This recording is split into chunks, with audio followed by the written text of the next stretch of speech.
Hello mga ka-trade. So nagbabalik na naman tayo mga ka-trade.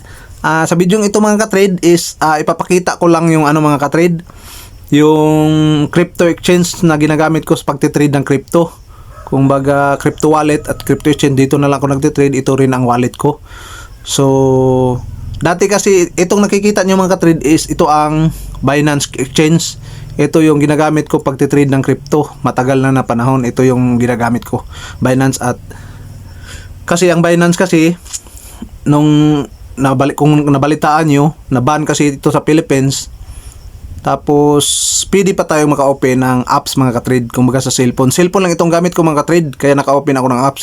Ito ang ginamit ko para maano ko kung ang comparison nilang dalawa mga ka-trade. Pero pareho silang mga ka-trade, mga top crypto mga ka-trade, crypto exchange, crypto wallet sa buong mundo mga ka-trade. Ito yung mga malalaki mga ka-trade. So ito si Binance, itong dati kong mga ka-trade ginagamit. So ngayon madalang na ako dito nagte-trade mga ka-trade. Madalang na ako dito kasi sa cellphone lang tayo makaka-open. Di na tayo makaka-open sa web. Kung baga sa laptop o sa computer, di na natin ma-open yan. So sa apps na lang. So sa app naman ganun pa rin, okay pa rin naman na magte-trade. Pero madalang na ako dito. Ang bagong ko nga mga trade, itong OKX mga ka-trade. So si OKX, pero pareho lang naman yan sila mga ka-trade. Natin mga ka-trade ha. Ito sa 1 minute na time frame to mga ka-trade. Yan. 1 minute time frame yan mga ka-trade. At yan, BTC USDT yan mga ka-trade. So BTC USDT, so Bitcoin mga ka-trade. So sa Binance is pwede kang mga ka-trade. Ang dito sa Binance, kaya madali kumbaga ang trading nila, gas fee nila mga trade, yung fees nila, trading fees nila is sa spot trading is lang mga trade 0.01%. 0.01%. At ang kanilang future trading dito, ang fees nila is 0.02%. Yun lang, napakababa ng fees mga trade. So ito BTC USDT ito mga trade na currency pair. At sa Binance nasa 350 more yata na ang dito mga currency yung mga cryptocurrency pairs mga ka-trade na pwede mong i-trade, nasa 350 plus yata. So ito yung mga trade, papakita ko yung bagong ito OKX. Ito yung bago kong mga ka-trade, ito yung ginagamit ko. Ganon pa rin, 1 minute time frame yan. Ayan mga ka-trade, may ginawa nga tayo diyang kung baga may ginawa tayong analysis dyan, simple analysis lang. So ito yung mga ka-trade, ganon pa rin, BTC USDT ito mga ka-trade. So ang pagkakaib, ang lang naman nila dito mga ka-trade, kung sa spot trading mga ka-trade dito sa OKX, ang spot trading nila ito, ganun pa rin, 0.1% pa rin. Pero sa future mga ka-trade is mas mataas yan ng 0.1% kasi ang sa Binance is 0.2. Dito sa OKX is 0.3 mga ka-trade. So yun ang pagkakaiba nila mga ka-trade. So hindi naman maliit lang naman yung 0.0%, 0.01%.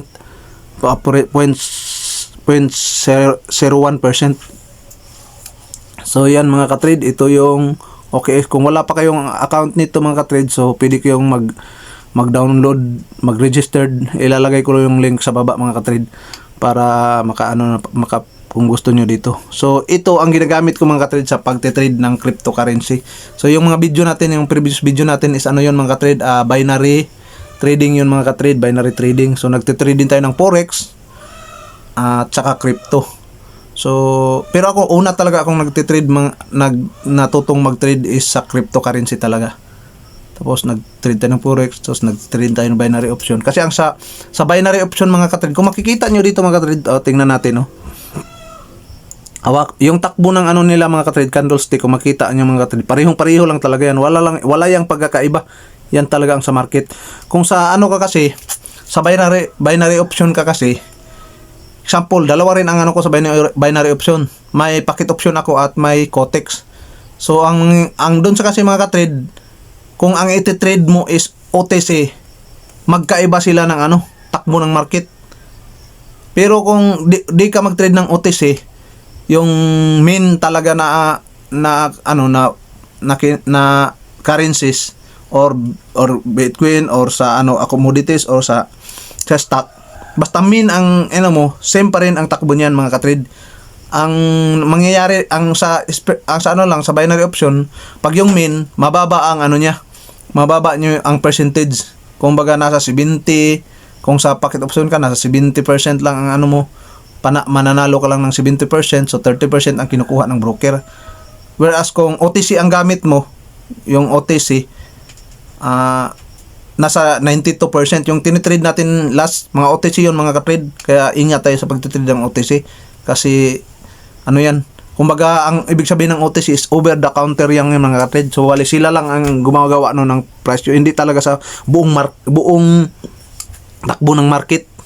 So, sila lang ginagawa sa platform lang, kung sa broker lang nila yun. So, dito sa crypto may mga OTC din, pero sa binary lang yan mga ka-trade. Dito walang OTC dito. Walang over counter kung makita mo. Ayan. So ang tinitrade ko dito kasi mga ka-trade, dati kasi ako dito sa crypto is nag-future trading na ako. Yung future trading gaya rin yan ng mga ka-trade. Walang pagkaiba yan sa forex at saka binary option. Kung baga i-predict mo ang takbo ng market kung tataas ba o bababa. Yun lang siya mga ka-trade. So, yun lang mga ka-trade. Gagawa tayo ng video nito mga ka-trade, kung paano mag-registered. Pwede rin naman mapapanood mo sa ibang mga tutorial. Simple lang naman mag-registered. Kailangan nyo lang ng one valid ID mga ka-trade. Isang valid ID lang gagamitin nyo para makapag-register kayo. So, don't worry mga ka-trade, ilalagay ko na lang yung link sa baba para kayo. Sa susunod mga ka-trade, ituturo ko na kung paano mag-trade dito. So, at maggagawa tayo ng trade dito, mga ka-trade, gaya ng previous video natin sa gagawa rin tayo doon.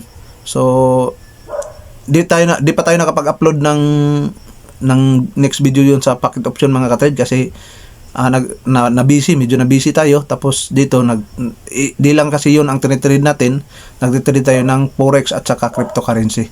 So ipapakita ko muna ito, tapos sa susunod ituturo ko kung paano mag-trade mga beginners. Medyo na to mga ka-trade, medyo kung titingnan niyo mga ka-trade, ang dami ng mga yung mga ichichiburichi. Dami na dyan. Hindi kagaya nung sa pocket option na lang yun, ang ating nakikita yun, yung mga indicator lang. Ito, ang dami na mga ka-trade kung makikita nyo. So, kumbaga, marami na itong mga ka-trade. So, kailangan talaga ng mga technical analysis dito mga ka-trade. At saka, hindi lang technical analysis, kasi ang technical analysis, lang yan mga ka-trade, nasa 20 to 25% lang yan. Ang kailangan niya, ang pinaka-the best din mga ka-trade, yung talaga, yung psychological analysis. May mga fundamental ang psychological analysis lagi talaga mga ka-trade ang dito. Kailangan makikinig ka rin ng mga balita ng crypto. Yun, kasi nakaka-apekto din yan kung bababa o tataas ang yun. At ang pinaka-the-best mga trade ay yung emotion natin. Yan lang talaga mga trade. Kung baga responsible trading lang talaga tayo. Ang baga wag tayong greedy. Yun lang nakaka-apekto kasi masusunog talaga ang account mo diyan pag ganyan ka. So, yun lang mga trade. So, salamat sa panunod. Tapos, next video, magte-trade na tayo sa crypto na naman. At andun pa rin yung natin sa pocket option, patuloy pa rin yun. So, mag-upload din tayo dun. At saka, dito sa So, sa hindi pa nakapag-subscribe, pakisubscribe naman mga ka-trade para matulungan natin yung ating munting channel. Magtuturo tayo ng yung mga simple lang na magtuturo. At saka, lang kung baga, yung sure na trading. Wag tayong maniwala sa sa trading kasi mga ka-trade ay walang instant dito na instant millionaire ka. So, yun lang mga trade. Salamat. Kita-kita sa next video.